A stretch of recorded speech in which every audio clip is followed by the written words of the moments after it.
Hello friends, welcome back to my channel. So आज हम हमारे chapter number 4 Newton's laws of motion को study करने जा रहे हैं।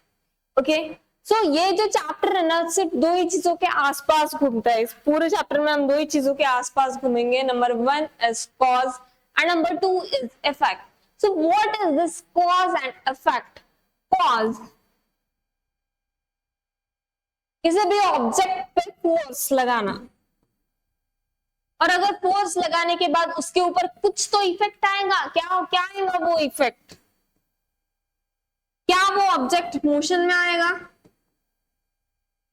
आएगा ना, राइट? सो इन दो ही चीजों के आसपास के चैप्टर में हम रहेंगे। ओके, तो इस कोई भी ऑब्जेक्ट क्यों चलती है, क्यों रुकती है, क्यों उसमें मोशन में चेंजेस आता है, उसकी डायरेक्शन क्यों चेंज होती है, यही सारी चीजों के बारे में इस चैप्टर में हम पढ़ेंगे। बट इसमें सबसे इंपॉर्टेंट चीज कौन सी है जिसे हम पढ़ने वाले हैं? That is our force. Force हमें तो नॉर्मली पता है, it is nothing but it is a kind of it is nothing but a push और पुल। किसी भी ऑब्जेक्ट को पुश करते हैं या फिर पुल करते हैं, तो किस चीज की सहायता से आप ये करते हैं? ये आप फोर्स के कारण तो करते हैं ना। तो क्या उस ऑब्जेक्ट पे जब आप उसे पुल करते हो तो कोई जो फोर्स है हमारा, वो हमारा एक्सटर्नल इफेक्ट है, राइट? सो यही हमारा, और इससे क्या होता है? मोशन में चेंज आता है। कोई ऑब्जेक्ट रेस्ट पे रखा है, उसे हम खींच रहे हैं, हाँ, तो वो रेस्ट पोजीशन को मोशन में लाता है, ये हमारा फोर्स है। नंबर 2, स्टॉप और tries to stop a moving body. कोई भी बॉल है, वो आपकी तरफ की आ रही है, तो क्या आप उसे रोक सकते हैं? और वो किस चीज से? फोर्स के कारण कर सकते हैं। Number 3, changes the shape of body at rest. तो शेप ऑफ बॉडी आप बॉडी एट रेस्ट ये कैसे करोगे? इसका best example balloon, squeezing of balloon. हाँ, बलून की भी शेप चेंज होती है जब आप उसमें हवा भरते हो, राइट? तो दिस इज एन एग्जांपल। तो और वो किस चीज से की जाती है? फोर्स। आप कुछ तो फोर्स लगता है ना उसे, उसमें। तो this is our force. Number, हाँ, so what is the dimension? अब डायमेंशन ऑफ फोर्स के बारे में पढ़ेंगे। Force is equal to mass into acceleration. हमें ये बेसिक फॉर्मूला हमें बहुत अच्छे से पता है, right?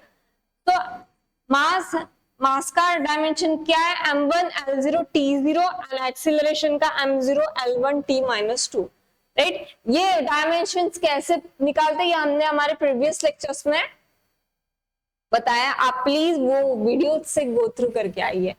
So m1 l1 t minus 2 ml t minus 2, this is the dimension of force. ऐसा यूनिट इज न्यूटन एंड इसका सीजीएस यूनिट इज डाइन। तो इतना बेसिक फोर्स के बारे में हम सबको पहले ही पता है। अब बात करते हैं इस फोर्स के ना, इस पूरे चैप्टर में हम ना फोर्स के कौन से इंपॉर्टेंट चीजों के बारे में पढ़ेंगे। देखिए, पहला हमारा है weight, then normal reaction force, इसके बारे में पढ़ेंगे। सो वेट जो है हर ऑब्जेक्ट का, देखिए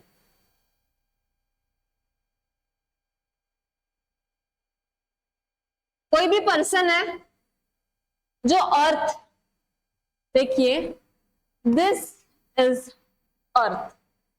अर्थ के ऊपर क्या है? कोई भी ऑब्जेक्ट रखा है जिसका मास mg है, तो इसके ऊपर ग्रेविटी के कारण एक फोर्स लगेगा and that is vertically downward और towards the centre of the earth. Earth के सेंटर की तरफ लगेगा। अभी हम अर्थ के ऊपर खड़े तो वर्टिकली डाउनवर्ड कह सकते हैं, बट जो एक्चुअल फोर्स लगता है, जो पर्सन यहाँ पे खड़ा होगा उसकी इस तरफ उसके ऊपर फोर्स लगेगा, that is towards the centre of the अर्थ। की डायरेक्शन हमेशा अंदर की तरफ रहेंगी अर्थ। ओके, तो कौन सा लगता है यहाँ पे? एक्सीलरेशन ड्यू टू ग्रेविटी लगती है। तो इसका वेट जो है वो लगेगा यहाँ पे mg, which is also force and that is due to the gravity. हर इंसान का कुछ ना जो भी वेट होता है ना वो एक टाइप का फोर्स है and it is directed towards the center of the earth. Okay, so the force exerted by the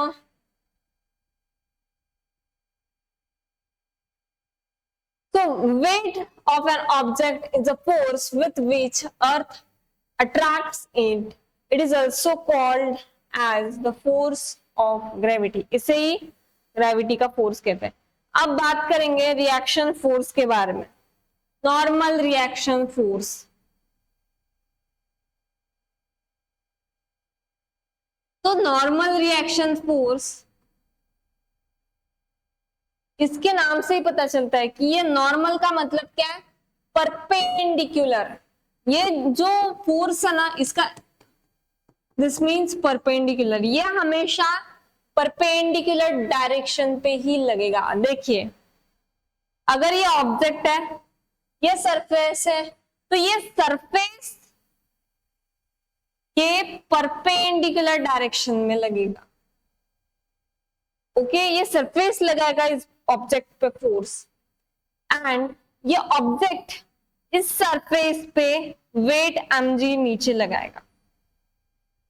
देखिए हम अगर अभी हम अर्थ पे खड़े हैं राइट, तो अभी हमारा वेट लग रहा है नीचे, हम लगा रहे हैं हम अर्थ को ना mg इतने फोर्स से नीचे दबा रहे हैं, नीचे खींचे जा रहे हैं राइट. हम यहाँ पे फोर्स लगा रहे हैं कितना mg. अब यहां से रिएक्शन फोर्स भी आएगा ऊपर की डायरेक्शन में. कौन लगाएगा? वो सरफेस हमारे ऊपर लगाएगा एंड दैट इज ऊपर की डायरेक्शन में एकदम परपेंडिकुलर डायरेक्शन पे ये सरफेस लगाएगा.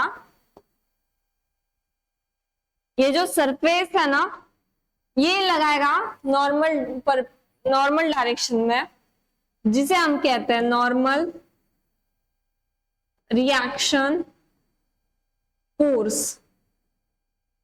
और ये ऑब्जेक्ट इस सरफेस पे जो फोर्स लगाएगा, इस ऑब्जेक्ट के कारण इस सरफेस पे जो फोर्स लगेगा दैट इज वेट mg. दोनों कांटेक्ट में है एक दूसरे के. ओके, सरफेस ऑब्जेक्ट पे लगाता है that is normal reaction and object surface पे लगाता है that is weight mg. Okay, तो आगे बढ़ते हैं. अगर एक इंक्लाइंड प्लेन है और यहाँ पे कोई सा ऑब्जेक्ट रखा है, तो यहाँ पे weight mg will be directed downward, क्योंकि ये अर्थ है एकदम वर्टिकली डाउनवर्ड ही जाएगा. ओके, और नॉर्मल रिएक्शन फोर्स कैसा रहेगा? ये सरफेस लगाएगा, दिस सरफेस रिएक्शन फोर्स लगाएंगी ऊपर की डायरेक्शन परपेंडिकुलर. वो भी कैसे? परपेंडिकुलर लगाएगी. This is called as reaction force R. और okay, normal or reaction. When a body is placed on a rigid surface, the body experiences a force which is perpendicular to the surfaces in contact. This force is called normal force. इसी force को normal force भी कहते हैं. Okay, यही हमने अभी अभी देखा. अब बात करते हैं टेंशन की. The force exerted by the end of rope or a chain against the applied force is called tension.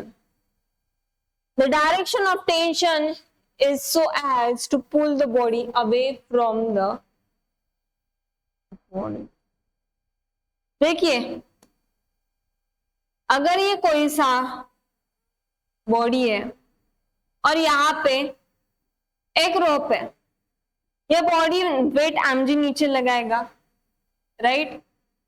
Tension, अब यहाँ पे हमेशा कोई भी जो ऑब्जेक्ट है ना रोप पे ही टेंशन लगाएगा, और रोप के कारण ही टेंशन फोर्स आता है.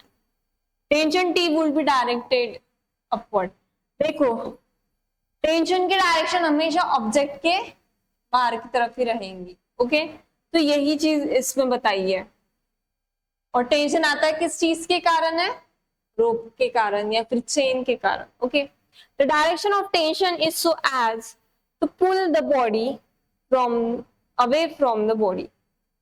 जैसे देखिए ये बॉडी है और यहां से कोई इंसान पुल कर रहा है, हाँ पुल कर रहा है, तो ऑब्वियसली टेंशन है, और ये रोप से कर रहा है तो यहाँ पर टेंशन आएगा। तो टेंशन की डायरेक्शन विल बी बाहर की तरफ, इस ऑब्जेक्ट के बाहर की तरफ रहेंगी, नॉट टूवर्ड्स दिस ऑब्जेक्ट, एकदम बाहर की तरफ। और एक अगर यहाँ पे दो ऑब्जेक्ट्स है और ये भी किसी सपोर्ट से बंधा है और यहाँ पे फोर्स एफ लग रहा, या इसे हम किसी फोर्स से इस स्ट्रिंग को आगे बढ़ा रहे।